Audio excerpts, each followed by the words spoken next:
You are listening to Rabbi Aryeh Wolbe of Torch in Houston, Texas. This is the Living Jewishly podcast. All right, welcome back, my dear friends. Welcome back to the Everyday Judaism podcast. Today we are going to study the 28th Siman. Siman 28 in the Kitzur Shulchan Aruch, in the concise code of Jewish law. So today's halacha is going to revolve around the laws of Sefer Torah, the Torah scroll, and other holy books. Okay? After outlining the previous siman, the obligation to study the Torah, now we discuss the laws of writing a Torah, and according to many authorities, the purpose of this obligation to write a Sefer Torah is to facilitate the study of Torah, right? So there's a mitzvah in the Torah to own a Sefer Torah, to write one.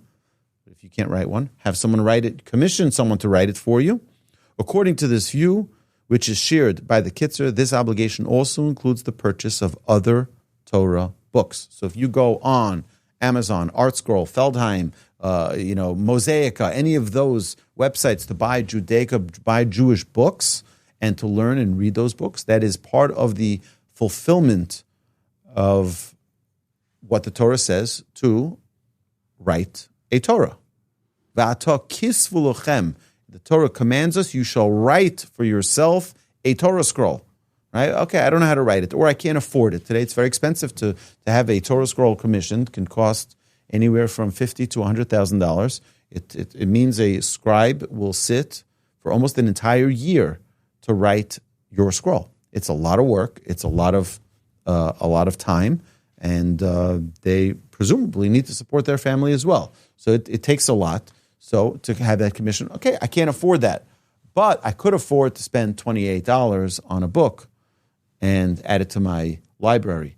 And, we can buy a Chumash, we can buy many, many magnificent books, so that would be part of the fulfillment of this mitzvah.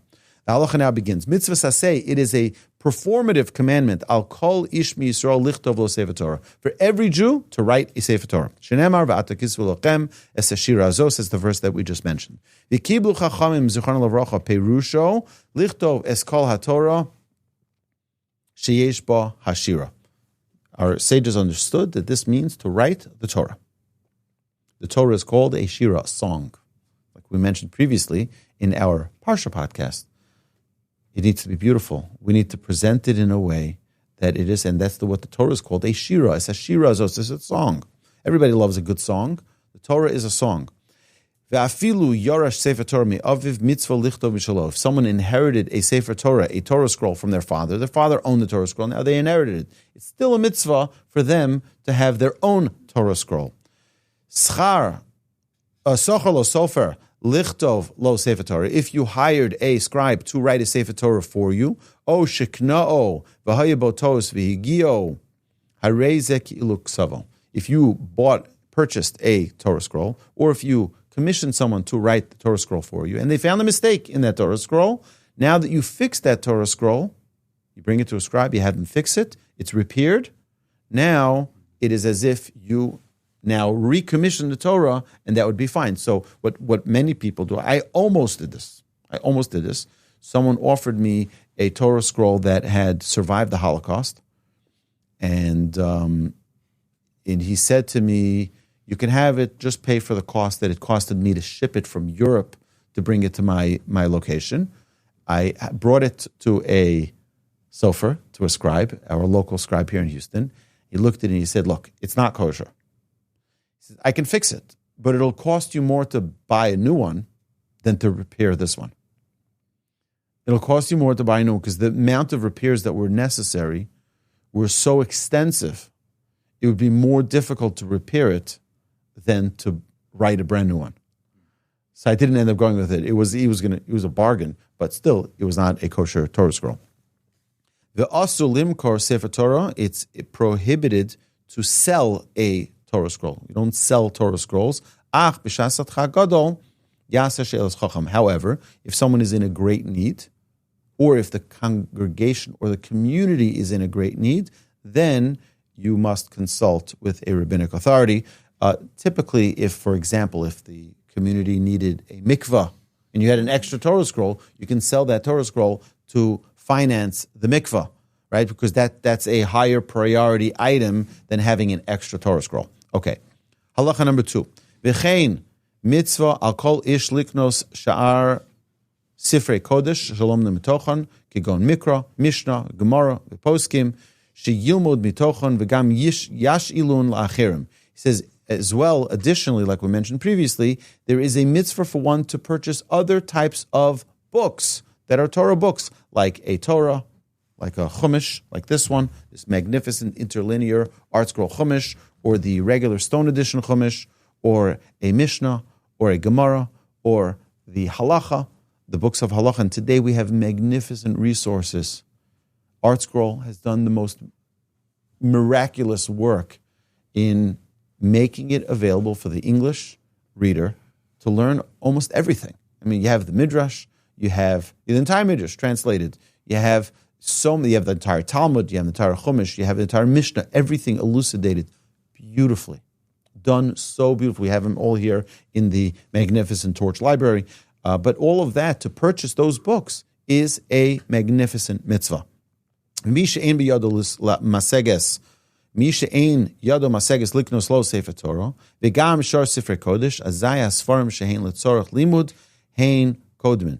So he says, what's if you don't have funds to purchase all of those books? So the ones that you're able to afford to learn from, those are more important than just nice books. And like a woman once called up a bookstore and said, I need, for my living room, I need some purple books and blue books and red books, different colors. It's not there to beautify your home. It's there to, a new word that I made up, to holify your home, to make it holy.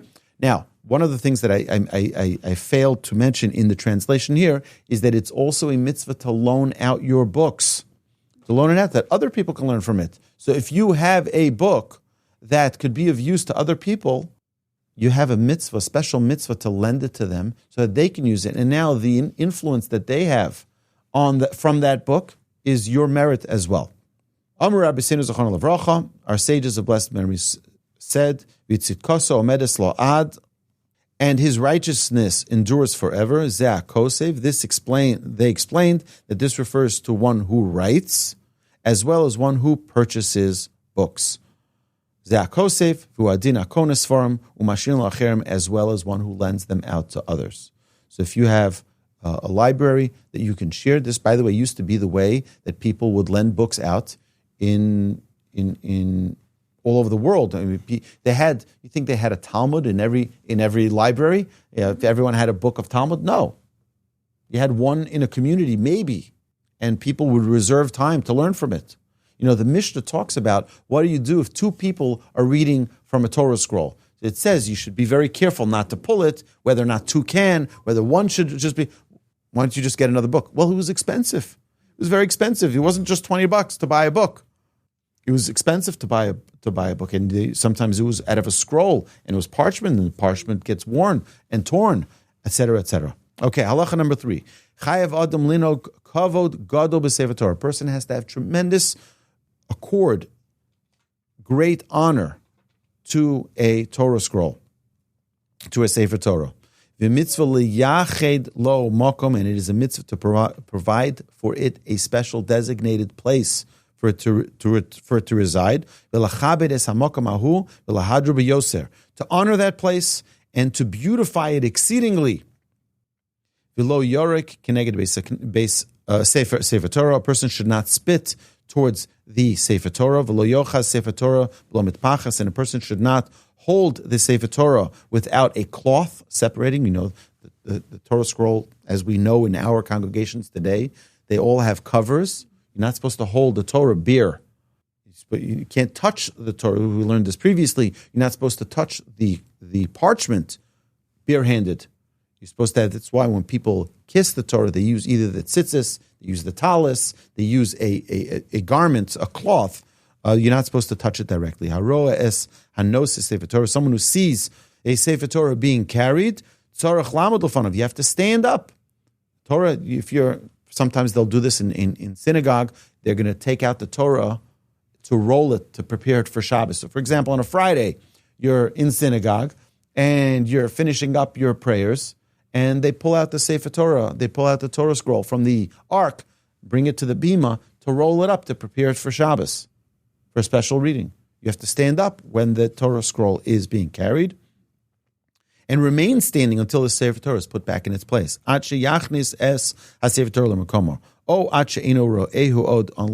unless you don't see it anymore, it's gone to a different room, then you can sit back down. And in a synagogue, when the Sefer Torah is removed and returned to the Holy Ark, mitzvah kol misha overes lefanav, it is a mitzvah, an obligation upon everybody before whom the scroll passes, l'lavosa ad mikoma, to escort it until its destination. Same with the person who does hagba and the person who rolls, the person who has glila. They should also yelchu l'lavosa. They should escort the Torah back till the Torah is put back in its place in the ark. Halacha number 4. Va'afilu shar sifrei kodesh. Even other holy books, we must accord tremendous respect for them. Imunachim al salfsol. So here's some practical halachas that come into play frequently. So if you have a bench, many times in synagogue they'll have a bench, right? So you have a book sitting on the bench as well. Someone finished praying, they put their prayer book down, they put their Chumash down. You're not allowed to sit on the same surface where a book is sitting. So lift up the book and then you can sit down. You can't sit on the same surface. Therefore, if they are lying on a bench, it is forbidden to sit on the bench. Ella im hasfar munachim, unless the books are placed al ezadavar, on a certain object, any object. They're not directly on the same surface that you're sitting on. That would be disrespectful for it. And that item that it's sitting on, that it's resting on, should be about one hand's breadth above the surface that you're sitting. Makom the asur, if the sitting on a surface upon which the book, the holy Torah book, whatever the book of Mishnah, the book of halacha, whatever it is placed on, has been placed, is forbidden, then certainly it is prohibited. Lios laniach svarim al gabe karka. Definitely it is forbidden to put books on the floor. Lo yaniach adam sefer al birkov. A person should not place an open book on his knees. Vishnei atzile yadav olav, and lean his 2 elbows upon it. This is considered a disrespectful posture, right? It's not, you're not reading a novel when you're learning Torah. You're not reading a New York Times. That you can do. You're sitting back on a beach chair. You want to read your New York Times. That's one thing. But that's not the way you read Torah, right? Additionally, by the way, we're going to see it in a minute, that this is the front of the book. This is the back of the book. The front of the book should always be facing up. Always be facing up. If you see it facing down, you should turn it over, give it a kiss, place it properly. A book should never be face down. That's part of the things we're going to see in a minute. In situations of pressing need, it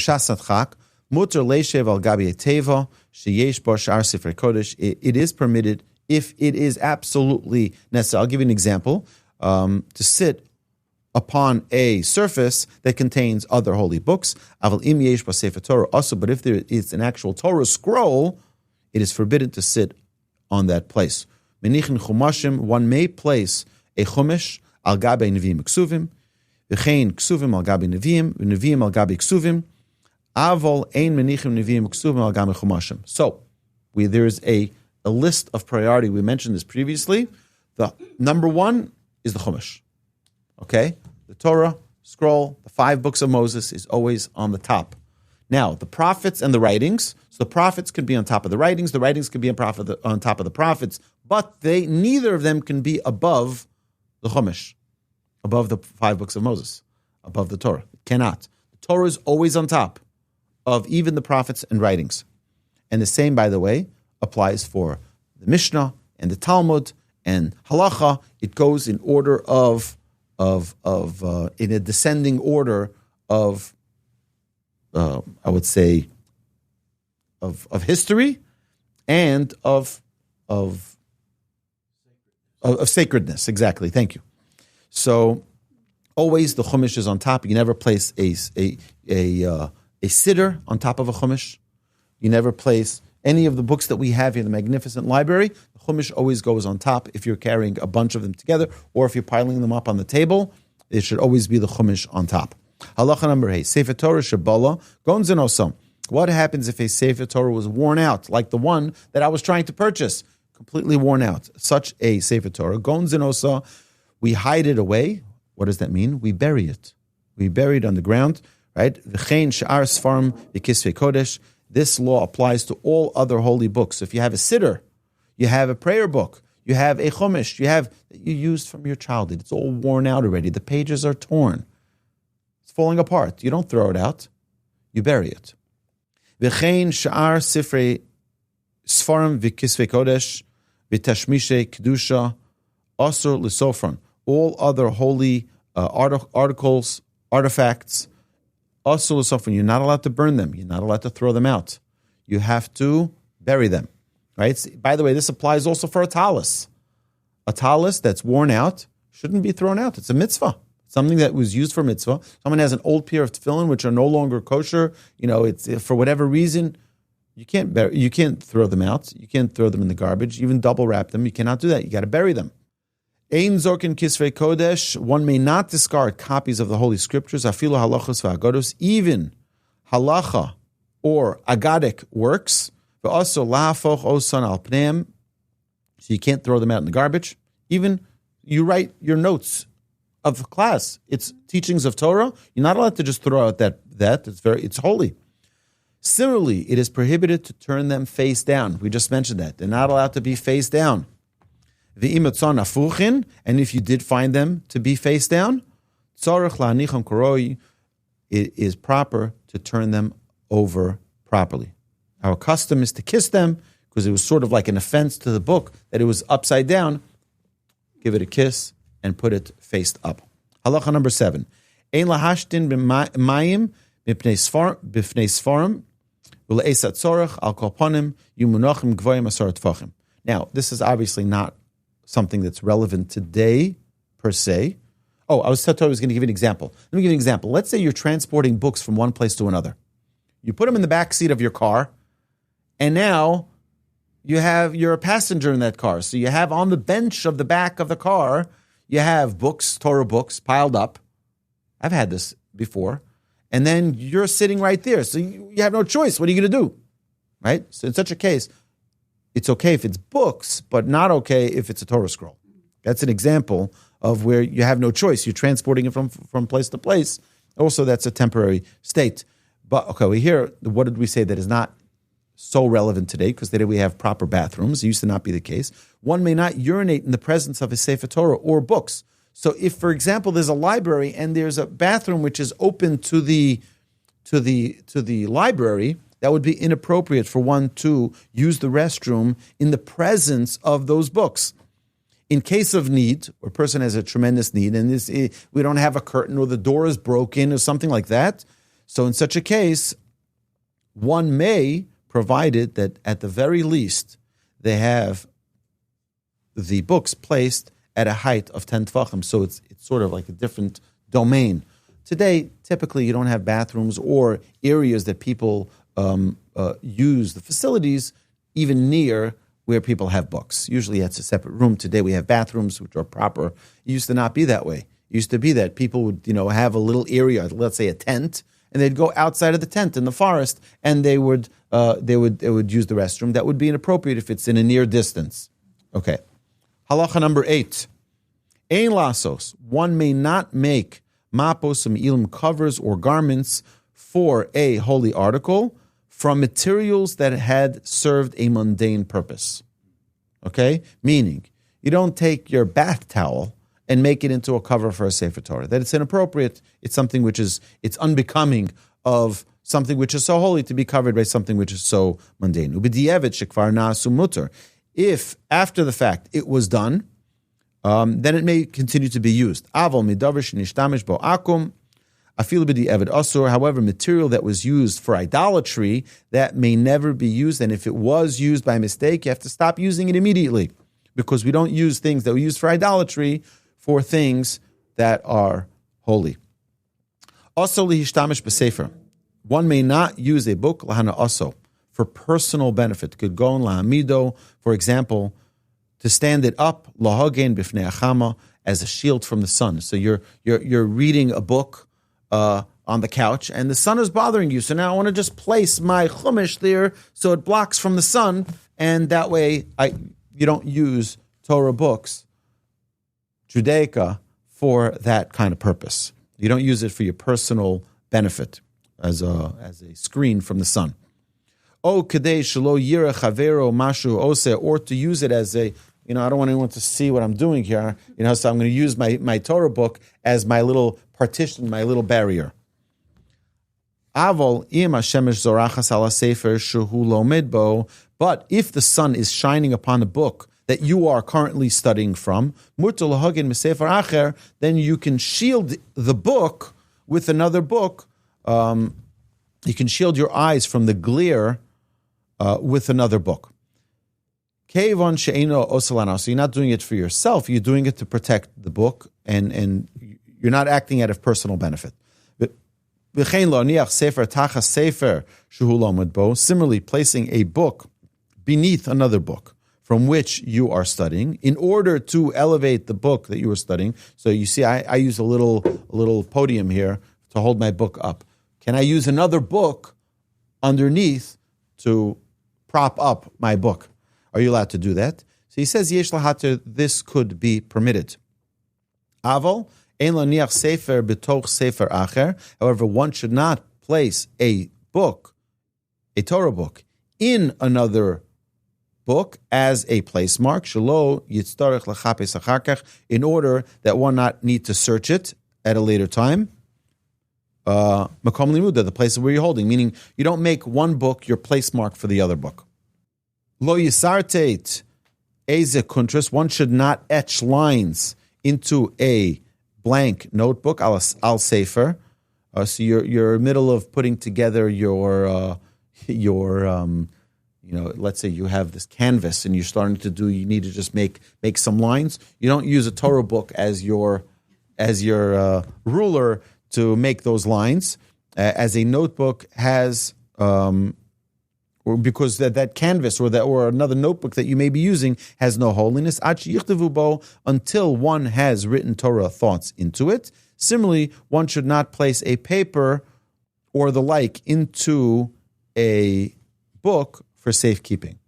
So, for example, there are some people who I've seen use Torah books as like their safe, to place cash, right? It's not appropriate to use a holy book as your personal piggy bank, right? Where am I going to hide my money? I don't want my cleaning lady to get to it. I don't want to buy a safe. You don't hide it in your books. That's not appropriate for one to do. Hame'abed kisvei kodesh, one who destroys holy writings, over bilav delo sasun kein la'Hashem Elokechem. He violates, one who destroys his holy books, violates the transgression from the Torah. Says it in Deuteronomy 12, verse 4. And you shall not do this to Hashem your God. Limchos bekorche sforim shemidabkin bisochaluchos kisvei kodesh. One must therefore object to bookbinders who paste into book covers, into the tablets of the book, pages of holy writings. They'll take just paste it in there. It's not appropriate. It's not respectful. One must also be very careful when giving old holy books to a non-Jewish craftsman to rebind them. Make sure that you take the old binding. They put in a new cover. They put a new binding. What are you doing with the old one? It's holy. It's holy. You got to take it back from the non-Jewish bookbinder. Say, I just want the old scraps back because I need to bury them. So that he can hide them away, like we said, to bury them. And then we don't want that bookbinder, that craftsman, to now use those books as a cover for his secular book, whatever it may be. Okay, we have 3 more halachas left. Halacha 11. Ein lokrin Sefer Torah tefillin mezuzos min ha'akum. It's not appropriate to purchase a Torah scroll or a pair of tefillin or a mezuzah from a non-Jew. B'yosem mikter demand at a price that is higher than market value. Why? Kedei shelo lahargilon. It is forbidden in order that some unscrupulous non-Jews should not become accustomed to stealing or to finding them leganvam legazlon, and then inflate the prices. They're going to steal them and then sell them back to the Jewish community for a profit. Ad bichdei demand. However, if he is selling them at a fair market value, you're obligated to buy them, even if they must be buried. So if you have a non-Jewish bookseller and you see that there's a holy book there, there's a Talmud, there's something there, it's a mitzvah for you to buy it from them because they don't know how to deal with it appropriately. You can, even if it needs to be buried. It's a mitzvah to buy it from them so that it can have its proper, dignified burial. And if the non-Jew is asking for a high price, although one should not purchase the holy articles at that price, one should engage him in conversation, persuasive words, and perhaps he will agree to sell these books at a fair market value. And if, however, he remains steadfast in his price, he should just leave them with him. One should not ask of a non-Jew to sell them at a discounted price. You shouldn't ask him for a discount, fair market value. Don't ask him to sell it for, I'll buy it for $1, right? Because then he's going to say, you know what? I'm just going to throw it out. You don't want them to do that either. He'll become angry, he'll discard them, throw them out, and then it's a total disrespect to those holy books. I want to share with you a phenomenal story. So there was a sofer, a scribe, and there are shops in Jerusalem that you can walk in and you'll see a scribe sitting and writing tefillin, writing mezuzahs. You'll see he's sitting there all day and writing, and he also buys and sells scrolls, whether it be a Megillah, whether it be a scroll for a mezuzah, whether it be scrolls for tefillin. They sell them there as well.